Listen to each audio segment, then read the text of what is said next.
کیا بات ہے، بڑی عجیب بات ہے، میں آپ حضرات کے درمیان یہاں آیا، علاقے کی جغرافیت معلوم کرنا میری عادت رہتی ہے، اتفاقی بات ہے مولانا شاہد صاحب ازہری نے مجھے بتایا کہ یہ چوک بھی مجاہد چوک کہلاتا ہے، سبحان اللہ، اور یقیناً یہاں مجاہدین کو ہونا بھی چاہیے، اور شاید 17 نمبر بھی ہے کچھ جو ہمارے بدر کی تاریخ بھی ہے، کیا بات ہے، سبحان اللہ، جہاں 17 نمبر بدر کی تاریخ یاد دلائی جائے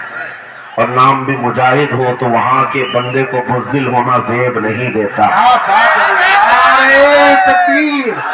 نعرہ رسالت، لبیک یا رسول اللہ، لبیک یا رسول اللہ۔ اے سنی نوجوانوں،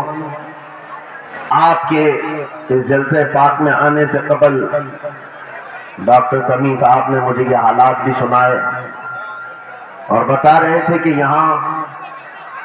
کس طرح کی واحیات اور خرافات بھی چل رہی ہیں، لیکن ساتھ میں ایک افسوسناک خبر یہ بھی ملی، ایک اتنا بڑا گنجان آباد علاقہ جس پر ظالموں کی بری نظر لگی ہوئی ہے اور وہ تمہارے گھروں سے تمہیں بے گھر کرنے کی کوشش میں لگے ہوئے ہیں،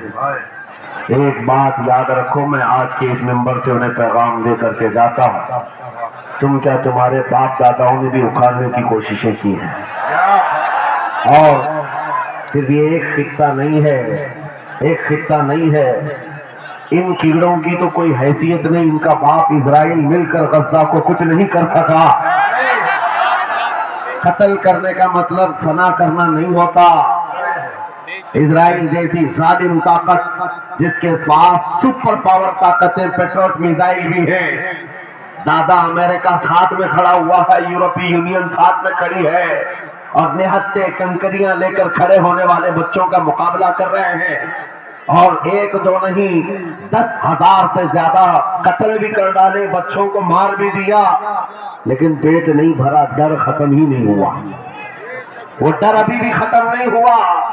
ہزاروں کو قتل تو کر لیا لیکن رات کی نیند اور چین ابھی بھی بیکار ہے، غارت ہے، کیونکہ انہیں اندازہ ہے اس بات کا کہ ان میں ایک بھی زندہ باقی رہ گیا تو کل کا وہ صلاح الدین بن سکتا ہے، کیا تاریخ دہرائی جا سکتی ہے، تمہارے علاقوں کو اکھاڑ پھینکنے اور اس کو بے گھر کرنے کی ایک ہی سازش ہوتی ہے کہ یہ غلامان امت محمدیہ میں رسول پاک صلی اللہ تعالی علیہ وسلم کی اس امت میں کوئی شیر بیدار نہ ہو جائے ورنہ کتوں کی نیند حرام کر کے رکھ دے گا۔ کیا بات، میرے عزیزو، اپنی ویلیو سمجھو، اپنی حیثیت سمجھو، جب تمہارے ساتھ بری نظر لگ جائے تو تمہارے عروج و ارتقاء کی منزلیں شروع ہو جاتی ہیں، ان ظالموں کو یہ تاریخ یاد ہونا چاہیے کہ جب میرے خواجہ سرکار غریب نواز ہندوستان تشریف لائے تھے، ان کے آنے کے بعد جو کچھ بھی ان کے ساتھ کیا گیا،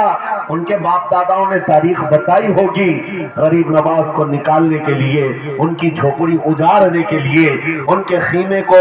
توڑنے کے لیے، یہاں تک کہ سرکار غریب نواز جس درخت کے نیچے بیٹھے وہاں سے اٹھوا دیا، کیا کیا نہیں کیا، لیکن آج تاریخ 800 سال کے بعد بھی سناٹے تار تھپڑ مار کر کے بتا رہی ہے جس کو تم یہاں سے بے گھر کرنے کی کوشش کر رہے تھے، اللہ نے اسے ایسا بادشاہ بنایا، تمہاری حکومتیں 5 سال کے بعد ڈیل ڈول ہونے لگتی ہیں، اور اس مرد قلندر کی حکومت 800 سال سے چل رہی ہے، وہ بھی گردنوں پر نہیں لاکھوں دلوں پر حکومت قائم ہے۔ کیا بات ہے، سبحان اللہ، قرآن